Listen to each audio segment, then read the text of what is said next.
Hi, welcome to my lesson 3.1 on rational numbers.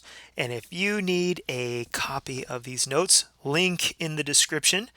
And well, let's get started. I'm going to talk about rational numbers. This is for 7th grade math. And let's get in with a couple of definitions. One, an integer.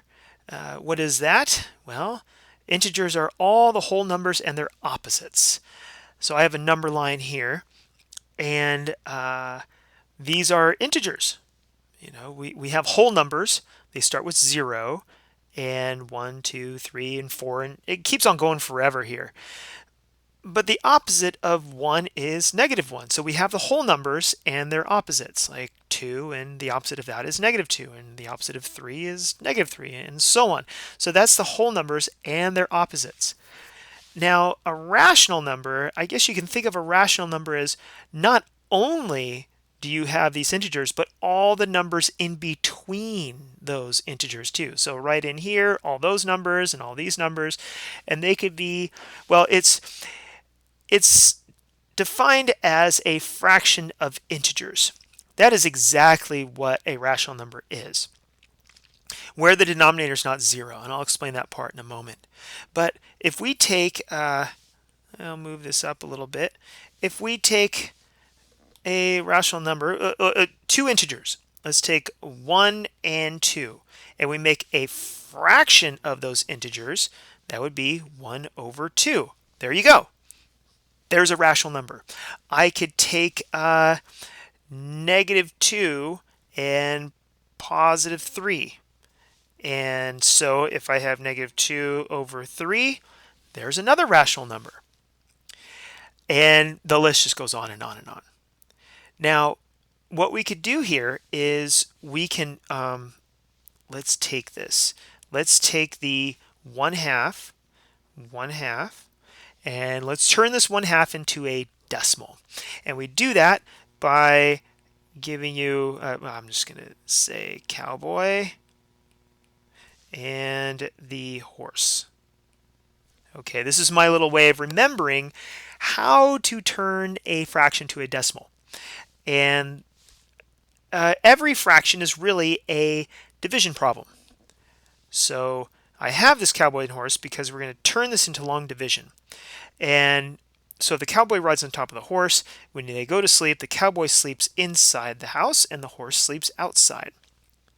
See, that's how you turn. If you do this in the wrong order and you put the horse inside and the cowboy outside, you're going to get the wrong decimal. So you have to do it in this order. So now, if you divide this, 2 goes into 1. Well, 2 doesn't go into 1. It goes in 0 times. And what we can do is now we would introduce that decimal right there. And we can place a 0 after the decimal. And we can treat this like it was 10 right there. So 2 goes into 10 5 times. So I put my 5 up here, and I multiply 5 times 2, which is exactly 10. And I subtract that, and I get 0. And so we have, I'm going to move this up just a wee bit more here. We get 0.5. That is what 1/2 is equal to. So turning that into a decimal is 0.5. And this is known as a terminating decimal. Just a little bit more right there. So this is called a terminating decimal. Terminate means it comes to an end. And terminating decimals can go on and on and on and on and on, as long as they come to an ending point. You can have a decimal as 0.14285691124, whatever. But if it comes to an ending point, which this one does, it's a terminating decimal still. All right. Now, let's do this other one here. I have the 2/3 over here, the -2/3. So -2/3. Again, the cowboy is the 2 and the horse is the 3. So if I turn this into division, the horse sleeps outside and the cowboy sleeps inside. For now, I'm going to ignore the negative, okay? I'm just going to do my division. And 3 goes into 2. Well, it doesn't because 2 is smaller than 3. And now I can introduce that decimal, and I'll add a 0, just like I added a 0 right over here. I just add another 0 right there. And 3 goes into 20 6 times. 3 times 6 is 18. I subtract and I get 2. I need to add a 0 there. And 3 goes into 20 again, right? Because look at this. I had 3 going to 20 here, and I'm 3 going into 20 here. Looks like it's going to be the same thing 6 times.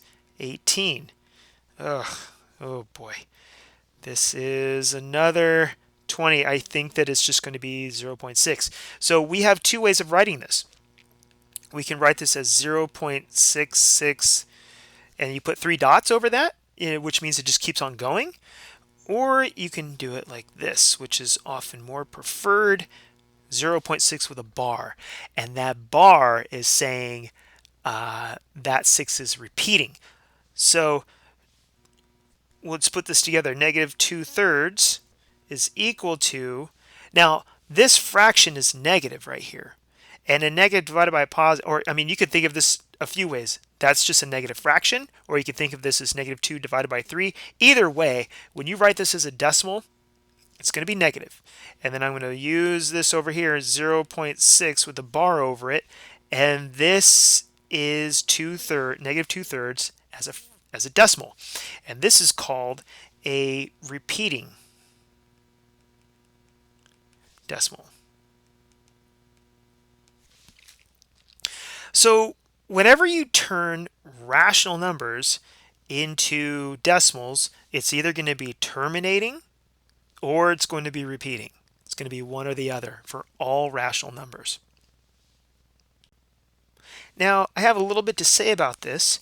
If on these decimals, like let's say that I have 0.85555. I have this decimal and the fives just keep on going like that. Well, written in that a bar notation, it would be 0.85 with a bar only over the 5. It's saying that only the 5 is being repeated over and over again. Okay. The other thing I want to mention is that whole dividing by 0 thing. I'll put this in green. So if you have something like, let's look at this. 0 divided by 5 versus 5 divided by 0. Well, if we do the cowboys and horses, the cowboy is inside, the horse is outside, versus here the cowboy is inside, the horse is outside. Well, the question is on this one, how many times 5 go into 0? It goes in 0 times. And 0 times 5 is 0, and you have 0, so that's equal to 0. Okay. Now, how many times will 0 go into 5? I could put 1, or I could put 2, or I could put 3, or 4, or 5, or it doesn't matter what number I put up there, because whatever it is times 0 is going to be 0. I can't get there. This can be, you can put any number. You ain't going to get anywhere. So the answer to this is called undefined because I can't get a number there. I could put any number there. I'm going to get the exact same result. So this is 0. This is undefined. Now, usually in 7th grade math, you don't see the undefined version so much, but you can see the 0. So that's something to note. Now, the last thing that I want to introduce you to is how to turn something, a mixed number, like 3 and 5/8.